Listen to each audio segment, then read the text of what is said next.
Hello to you. Welcome to the Animal Health Symposium. And here we discuss with major stakeholders such as veterinarians and other animal health professionals who are interested in animal welfare. So today we have Manji Alex with us, and he's going to be talking to us about Parvo virus. As a veterinarian, it is not new to you, but as a pet owner, it might be new to you, and you might learn something new and something educative to take home. So over to you. Can you please kindly introduce yourself and why are you interested? Okay, so thank you for having me on the show. Yes, So, my name is Manji Alex. Yes, my name is Manji Alex, and I actually uh, didn't have this like, should I say like? I won't say love, but it's like for animals at first. Yes, I used to have a phobia for even chickens, so I do fear chickens. So I think it was like during the strike, yeah, when one of the strikes in school. So I got to like I needed to be doing something. So I went to work as an intern, an unpaid intern with a vet close by. And that was when like I got to like come close to animals and like see the need for like protecting their health. And I wow, begin to like animals, yes. And whenever I'm other people or my friends, and a cat comes by or a dog, you see the rest of them like either trying to chase it away and rest. But I see that I've actually changed. Yes, and animal health is like very, very important. It depends yeah, on, very important. yes, human health actually can be affected by, yes, the animals that we have around. So there's need for us to like take care of their health and see to it that they, you know, don't carry as much diseases as possible. The ones who can eliminate, let us try to fight them off. Okay, that's really nice to hear because it's always good to like protect yourself, protect your animals so that you can also protect yourself. So I have a few questions I would like to ask you. What do you know about the Parvo virus? Like, what do you know about it? Okay, so Parvo virus, yes, some people do call it parvoenteritis. But Parvo virus is a disease that affects, puppies, usually puppies like young dogs, around mostly around 6 weeks to like maybe 6 months thereabout. But you see the puppies around this age, they are more susceptible to like to parvo, Wow. and it yes, and the way it attacks them is that it erodes like the intestines. Our intestines are like pipes, so the inside is called the intestinal mucosa, right? So the inside is gets eroded, and when that place is eroded, whenever we eat, if it goes down that through all that process of digestion, the food, whenever the food gets there in the intestine, um it doesn't have like it doesn't find it funny. Your intestine won't find it funny, with the food there. So parvo, you often see the dogs. You see them stooling, bloody diarrhea. You see them even vomiting. Yes, so it is a viral disease and it kills. Actually, it kills a lot. Yes, you like if we have 100 puppies coming in for parvovirus, I say you, mostly you have like 50% survival, 50% death. Like it's a 50-50, situation. And we often neglect animal health here in this country. Yeah. You see people, yes, you see people coming in with, you know, um, sick dogs all the time, and nobody is saying what's wrong. Like in a day, you record 5 cases of parvo in Oh, just that's a where lot. you're working. Yes, and you'll be like, nobody, is there nobody like noticing this? There's nobody doing anything about this. So that's the situation we have right now. Oh. Okay, so have you witnessed cases, like, can you give us just like 2 cases where you've witnessed Parvo cases? Any Parvo case you witnessed, like, just give us 2 examples, 2 situations. Okay. So Parvo cases that I've encountered. Yes, we've had one. It was a German Shepherd. Yes, Wow, a German Shepherd dog. Yeah. nice So the dog. dog, it's yeah, actually. So the dog, the man he brought, he noticed at first. He noticed the dog was refusing to eat, and the dog was quite down. It was weak and all. And he came to us that he needs drugs for his dog, that his dog is not eating. And we're like, okay, your dog is not eating. Let us see the dog. We don't know because that time, like the cases, powerful cases were just quite rampant. So whenever we see a dog not eating uh, or vomiting, or sometimes it comes together, we always try to like assess the case quite special. Like we assess it like with more priority because mostly it's Pavo. So he was like, no, no, that he doesn't have money for any treatment. We should just give him something. He'll go and give the dog. And we're like, we won't do this though. And he insisted. And so we said, okay, since the dog is not eating, let's just assume it's the worms. Let's just give him the dewormer. And so he went and he dewormed the dog. And when the dog came back, when the man came back like 2 days later, he said his dog is really down. No, that the dog is just there, he's vomiting, he's purging. And we're like, "Ah, we told you, sir, we need to bring this dog." And so when he brought the dog, the dog was dehydrated. Like if you pull up the skin of the dog, you will see how Dehydrated. slowly the skin was falling down. So the dog was really dehydrated. And so the case was terrible. So we had to run the dog through drip. We gave it a fluid replacement. Okay. So when yes, we replaced the fluid, then we started some antibiotics and we tried to manage the dog, tried to manage the situation because it was quite severe. And unfortunately, the dog didn't make it. Oh, Yes, the dog didn't make it. that's sad. Yes, that's quite sad. Yes, and there's this other, because I'll use 2 examples. I'll use an example where it was too late, and an example where it was quite early.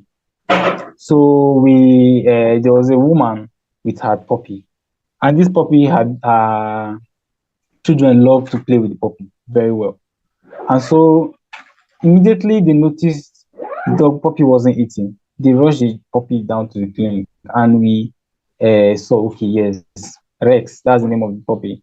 We saw that yes, the Rex was down with Pavo, and so my boss, that's the senior vet, he actually handled the situation, and the dog was it's he let me not say it he he got better. So actually, one one thing I'll have to say is with Pablo is that noticing like change in your dog's behavior is one thing. With every sickness, every illness of animals, noticing change in their behavior. Once you notice a change in the behavior, you'll be able to detect, you know, that something is wrong. And you Okay. see once you notice, you report on time. You report to the nearest veterinarian on time. And I think it will be easier for you.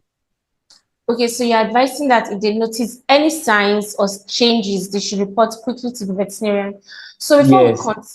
before we continue to the next questions, and before you enlighten us more, we'd like to go on a short break. I'll be back to continue. Ẹ̀yin ará mi nílé, ǹjẹ́ ẹ mọ̀ pé ẹ lè ní àpamọ́ pẹ̀lú Famala.shop ṣùgbọ́n ẹ gbọ́dọ̀ jẹ́ dókítà àti ẹranko? Ǹjẹ́ ẹ túmọ̀ pé tẹ́ bá ti ní àpamọ́ ẹ̀ pẹ̀lú Famala.shop, ẹ̀bùn rẹpẹtẹ wà fún yín?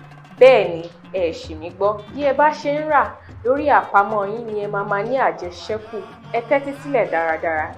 tí ẹnikẹ́ni bá ti ipasẹ̀ yín àbí ìtọ́ka yín ra nǹkan lórí famala.shop, ẹni náà máa ní ẹ̀bùn rẹpẹtẹ. Bẹ́ẹ̀ ni ẹ̀yin náà sì máa ní ẹ̀bùn rẹpẹtẹ. Ẹ má ṣe gbàgbé pé bí ẹ bá ṣe ń rà ní orí ayélujára wa yìí ni àjẹṣẹ́kù yín ṣe máa pọ̀ sí. famala.shop, ìrọ̀rùn pẹ̀lú iye ṣíkíní.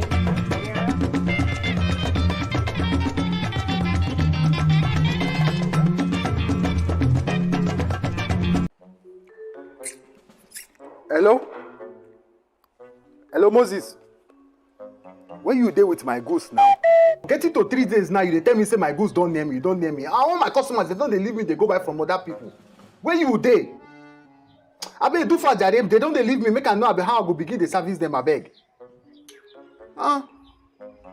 Animal doctor. Which one be animal doctor? I mean, I could have killed a lot of people. You know how many years I spent for school before I become Now the same God thing. have mercy. Okay, no be the same thing. Abeg, no come make you the best now like this.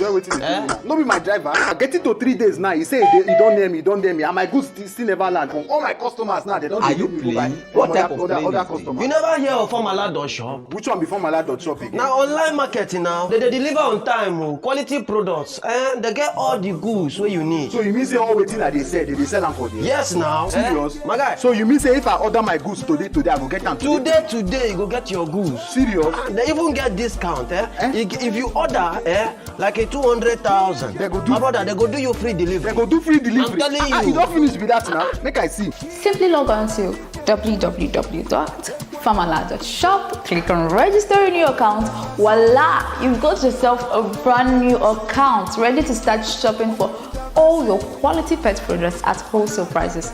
Yes, famala.shop, convenient at zero cost.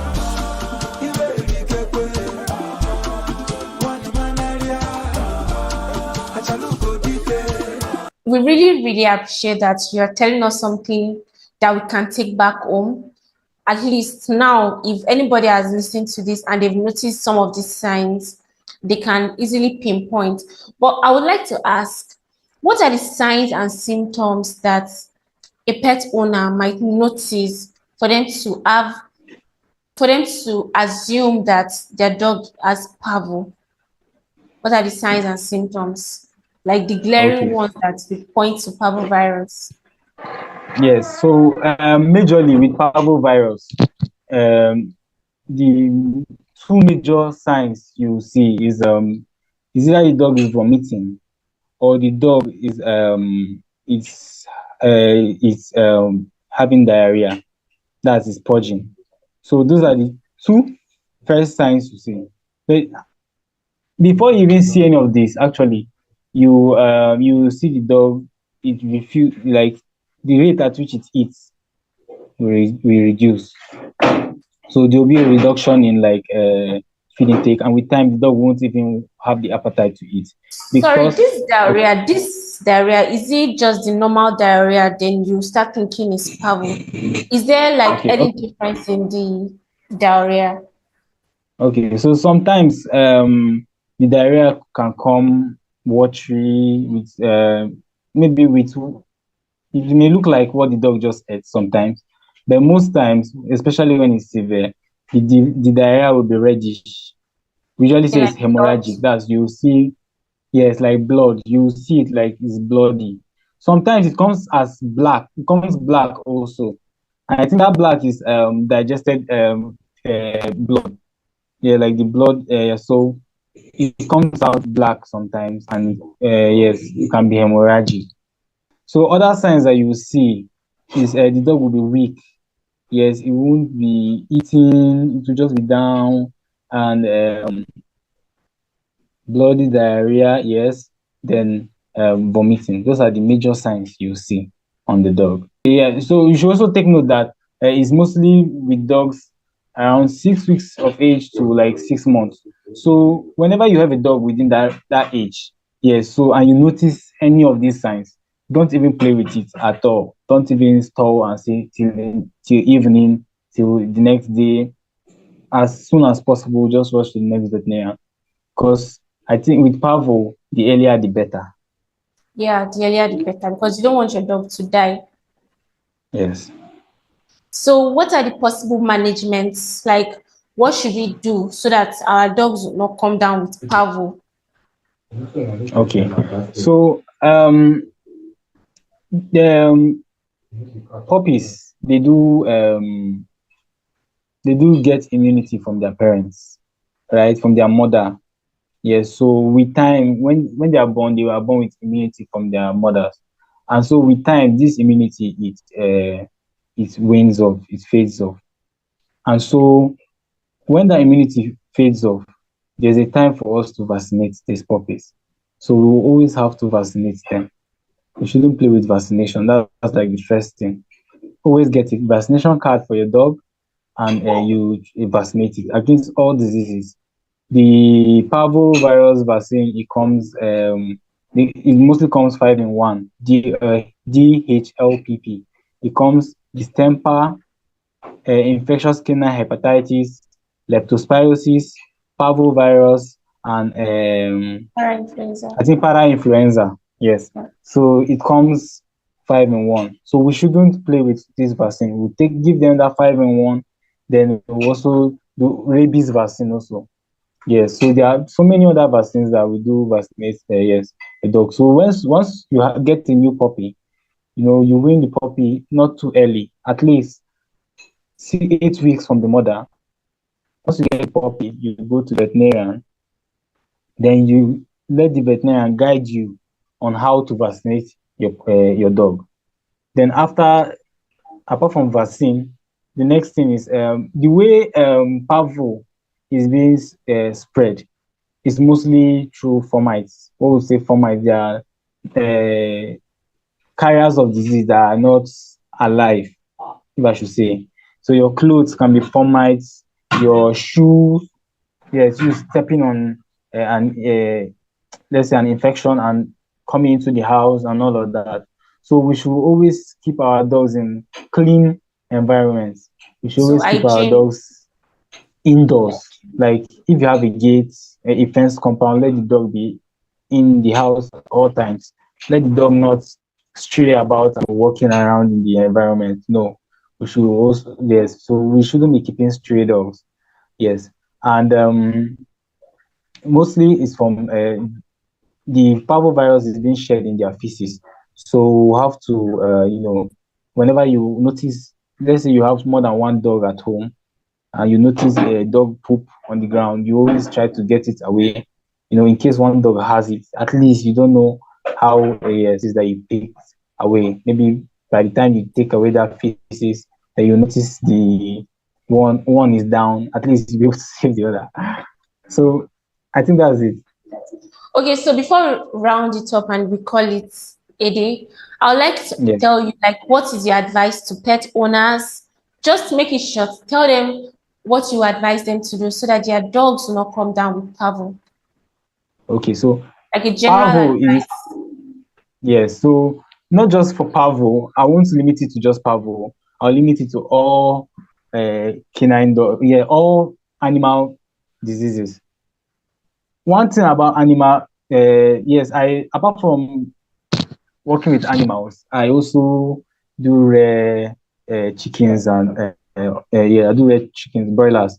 So one thing that I know, even me, I do feel guilty about it, is that whenever I see an animal dying, and I know I should have done something about it, there was always a possibility for me to do something about it to stop that death. You get? So, and that thing is usually whenever I am down with my maintenance, whenever I'm down with the way I manage these animals, I don't clean their place. That's one thing. Dirty place. So I don't. Whenever I don't, clean their cages, clean where they stay. Whenever I let people walk around there and all of that. So it's the major cause, lack of management. So we should take care of our animals. We should always vaccinate them. We should not let them walk around. Whenever we notice any change in their behavior, any slight change in their behavior, we should report to a veterinarian. In fact, we should always have a veterinarian on call. yes, a personal veterinarian on call. That's even quite the easiest. Whenever we notice anything, we can call the person and be like, "Hello, doctor. I noticed this with my animal, with my dog, with my cat. What should I do? What should I do?" And they'll always be there to answer you. I know, like many veterinarians that are always ready to answer. I know that this advice they will use it. Thank you very much for joining us today, Manje Alex. And I hope that we'll have more collaborations apart from this. You've really For said sure. something informative and educative today. Thank you so Yeah. much. Thank you so much. Yeah. So if you're Yes. just, Thank you for having me. you're welcome. So if you're able to follow through to this video, don't forget to like, don't forget to follow the Farmalat TV, don't forget to share and comment. Till next time. Bye. Bye.